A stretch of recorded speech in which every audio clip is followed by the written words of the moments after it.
Microsoft has revealed big plans for Gamescom 2023, including the biggest booth ever. And I'm going to talk about why that's a bigger deal than you might think. But there's also a few updates about the Activision merger, so I'll get to those in the second half of the video. But first, let's talk about Gamescom, why I think people are overreacting about it, and the news that we know from Xbox right now.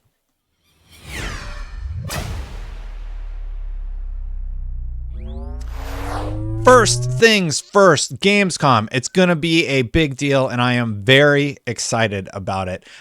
Fun fact, I already recorded this and realized my mic was off, so I'm starting over. Anyway, here's what they say about Gamescom 2023. We're excited to meet Xbox players at Gamescom in Cologne, Germany this August with fan experiences that are bigger and better than ever. It's the fans that make Gamescom the biggest gaming event in the world, and we're thrilled to greet you this year with the largest booth we've ever had at Gamescom. Attendees will be able to experience a huge amount of exciting new games coming to Xbox, PC, and Game Pass with fantastic photo opportunities and the return of Xbox Fan Fest. If you can't make the Cologne this year, don't worry. We'll bring the Xbox booth directly to you with deep dives, gameplay, and developer interviews live streamed across 3 days of the show. We can't wait. And I'm going to be there. I'll be there as part of the IGN crew, so be sure to check out the IGN live stream. But let's talk about the fact that they're going to have the biggest booth they have ever had. That's substantial. Gamescom has a lot of show floor space, and I have to imagine there's some people that aren't there this year because some people are still, easing their way back into to live events. The idea that they're going to have the biggest show floor presence that they've ever had. I've been to Gamescom about 10 years running. I think I missed 2 years that they had Gamescom during the COVID times and kids. But basically, that's substantial because they have had very large booths before. And I have to imagine Xbox is ending up the de facto third-party place to play games. That's huge news for them. That's huge news for players because a lot of people who wouldn't have been able to attend are likely going to be able to. Now, we're going to get to the Starfield drama in just a second, but before I do, I guess I'll do it right now, seeing it's natural. Hit that subscribe button, hit that bell if you haven't yet, and hit that like button if you're already subscribed. Thank you for the support. But let's talk about the booth. Did we mention that the Xbox booth is bigger than ever this year? Because it is, and there's an important reason why. We'll have over 30 titles in the booth awaiting eager players spread across over 150 gaming stations, amazing photo ops and experiences, and specially constructed 300-seater theater. What is that theater for, you might ask? Attendees will be able to check out exclusive theater presentations from Bethesda Game Studios' highly anticipated Starfield, as well as upcoming Xbox Game Studios releases, Forza Motorsport from the developers at Turn 10 Studios, and Ara, History Untold from the team at Oxide Games. Towerborn, the newest adventure from the developers at Stoic, and unveiled at the Xbox Showcase, will be hands-on for the first time, and we'll have the latest content coming to the Elder Scrolls Online and Microsoft Flight Simulator. In my opinion, Starfield is best demoed on the stage with somebody holding the sticks who knows what they're doing. A lot of people have criticized the fact that Starfield will not be hands-on time. And you have to remember, there's like 250,000 people are going to be in this one building. I know there's 150 stations, but a game like that, when you're able to give people 15, maybe 30 minutes to demo it, it's just not going to do it justice. What are you going to do? Customize one ship? Like maybe you can learn one part of that game in the 15 to 30 minutes. I just don't think it translates well. A long time ago, I got to play Fallout 3 when that first went to third person behind closed doors. I didn't really know what I was doing. I didn't understand what the game was at the time. It went on to be one of my favorite franchises of all time, one of my favorite games of all time. But playing it a few years before release, when they had just announced this IP that I had been familiar of on PC, where it was top down in third person, it was strange to me. And as a new player, I didn't know what I was doing. So I killed everybody in the first town. And I was like, well, this game's interesting, but I don't really know what to think of it right now. Fast forward a few years, I get to sit at home. I get to play it by myself. And I get to really learn the mechanics, sort of like I am with Baldurs Gate 3 right now. It's a game I'm not super familiar with, but I'm taking super duper time with it, and I'm really enjoying that a lot more than rushing through some 15 to 30 minute demo. I think Bethesda can do a better job doing a hands-off demo in a theater type setting, similar to what Destiny 1 did pre-release. So a lot of people are criticizing it. They're saying that, oh, you know, this is a sign that Starfield's in trouble. I disagree. I think it is a presentation choice, and I stand by it. That's my 2 cents. Anyway, continuing on, there's some other very important stuff about what they're doing at Gamescom. Attendees will be able to check out exclusive theater presentations. We read that. But over 25 titles from our third-party partners and ID at Xbox friends will be playable at the booth. This includes world debut of GSC Game World Stalker 2. I'm going to be playing Stalker 2 at Gamescom. That's exciting. Overkill Software and Starbreeze Studios Payday 3. Don't Nods recently announced Jusant. From Software's Armored Core 6 will be playable. Fires of Rubicon. That is awesome. I'm really excited about that game. Remind me to complain about the graphics for some reason. Remind me to find some roundabout way to complain about the graphics just for the clicks. No, I'm just kidding. That's not what that game is about.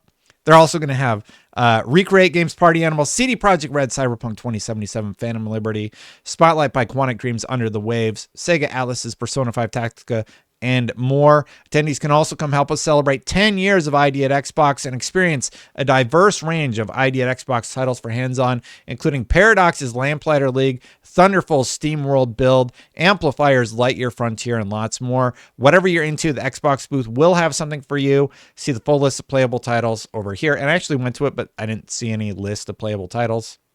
Anyway, that is a lot. There's a bunch of prizes you can win. And they bring up that they're going to have sign language. They're going to have ramps for wheelchair accessibility. They're going to have Xbox adaptive controllers. And that's just awesome. I don't see a lot of places do that. And having to lug around camera gear at these international events often, there's some precarious situations that you get yourself into with the way some of the booths are constructed. Now, if we rewind a little bit, there was a story on July 31st from Tom Henderson who said Xbox planning its biggest booth ever at Gamescom. It was reported on Newswire, and yeah, it was officially confirmed later that, yeah, Stalker 2 and Forza Motorsport will be there. Stalker 2 will be playable. I believe Forza Motorsport is going to be a hands-off demonstration in the theater. That one's being criticized. That one I'm also sort of questioning. I wonder if they're going to have a BCD thing for racing enthusiasts or something, because in the past, what they've done with Forza Motorsport is they just turn on all the assists, and then they're like, sure, you can press the gas button and play that game, I guess. And that's largely your experience with it on the show floor. But that one I'm a little curious about. Like, why are you not letting us play Forza? That's a little strange.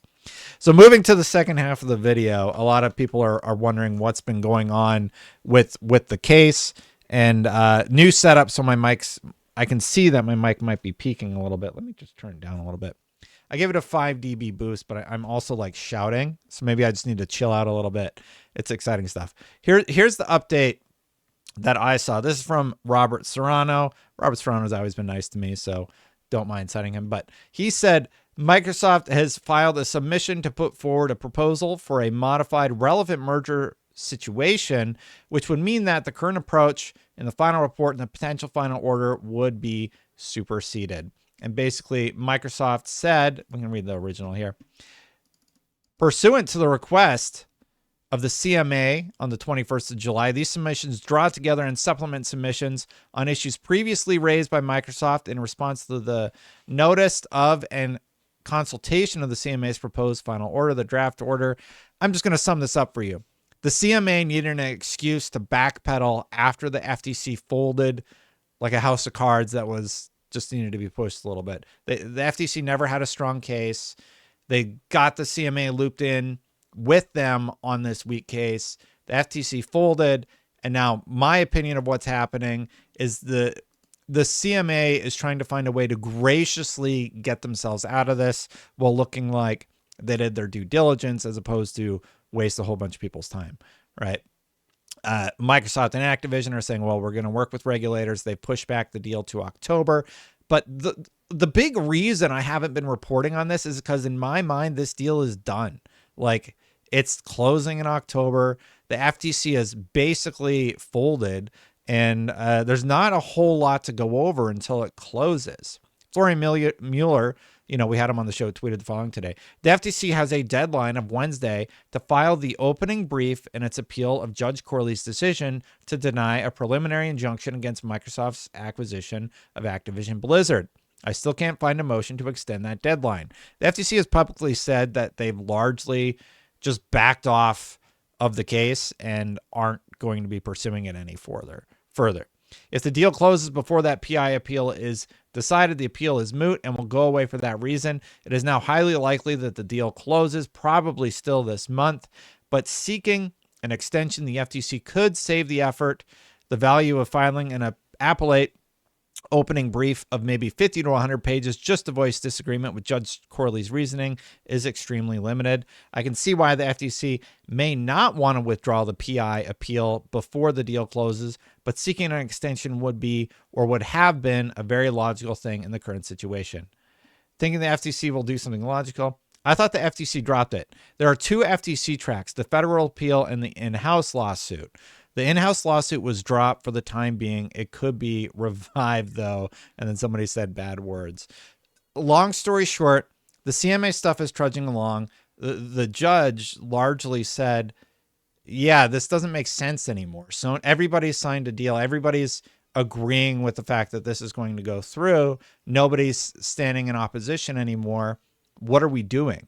So the CMA is looking for a way to legally get out of the bind that they're in my opinion, and the FTC is done. They're not going to be pursuing this any further. It's like another huge L for them. They've been heavily criticized for it. They have a letter from all those senators, and the reason I haven't been making this content is because in my mind the deal's done. There's not a ton of compelling information that's going to come out from now until then. Maybe New Zealand closes. I suppose that would be a video, but I think everybody's waiting on the CMA stuff to get settled out, and then that will be a done deal. Real quick, I do want to give a shout out to Baldurs Gate 3. If you want to know why I've been making fewer videos, it's because I've been trying to get more time to play more games, and one of those games taking my life is Baldur's Gate 3. If you haven't seen this yet, this is Baldur's Gate 3 and their stance on in-game purchases. Are there in-game purchases? No, there are no in-game purchases in our game. We believe in providing a complete and immersive gaming experience without the need for additional purchases. Enjoy the game to its fullest without any additional costs or microtransactions. And in a world where Diablo is charging $20 for armor, Destiny can't figure out how to make ritual armors anymore, but they make 3 to 5 every season in Destiny. It's very refreshing to see Baldur's Gate 3 say, nope, you bought the early access game, you own the full game. You bought the full game for $70. I think it's $70. Anyway, you bought the full game. You have the full game. We're not going to do microtransactions. We're not going to do in-game purchases. Maybe they do an expansion of some sort down the line, but Baldur's Gate 3 is awesome. The combat is really, really hard. And I hope if you're able to play it, that you're playing it, because that's the type of game that you should support. A game that's just sort of going against the status quo. And when everybody else is in microtransaction heck, they are saying, no, we released our full game. Elden Ring said, no, we're releasing the full game. Here it is.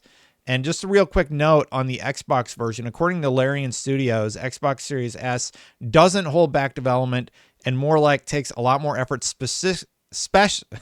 especially from a smaller studio. They don't have the resources to work on all platforms. Gave example how hard it was to port games onto Switch. So moving to old hardware is hard. They're working with Microsoft to make it happen. And I hope Baldur's Gate 3 will come to the Xbox sooner rather than later, because I am having a blast. And thank you for sticking around for that PC build when I did it. I saw somebody say the other day, Destin, we need you making more content. It's so refreshing to see your stance on it. I don't remember who that person was, but thank you. You reminded me that, yes, I do this, for my family. I do this to continue the growth of the YouTube channel, but I also do it for y'all, because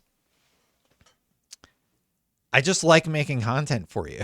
I like the community here on YouTube that has supported this channel and supported me doing this weird thing where I just talk, and I'm not like I'm doing news. I'm reading over the news, but we're sort of talking about it together. And I really love that. So thank you for the support and thank you for the note. I do read a lot of the comments. I don't like and I don't respond to all of them because these videos get like 500 to 1,000 comments. So if you've left a comment, thank you. Hopefully it wasn't a nasty one, but I do appreciate you watching. And if you've watched this far, you should hit that subscribe button, hit that bell so you know when my videos are live. Hit that like button because it helps get it shared in the algorithm on YouTube. Thank you to the members. Do need to update the member list. I know I was flaky there for about a week when life was crazy. Kids still not sleeping. Dad's going to bed at 8 p.m. I'm getting old, everybody. But hit that join button if you want to support the channel. I do my best to post regularly, and I will continue to do so as the news rolls out. Thank you for watching, everyone. I'll see you soon. Bye for now.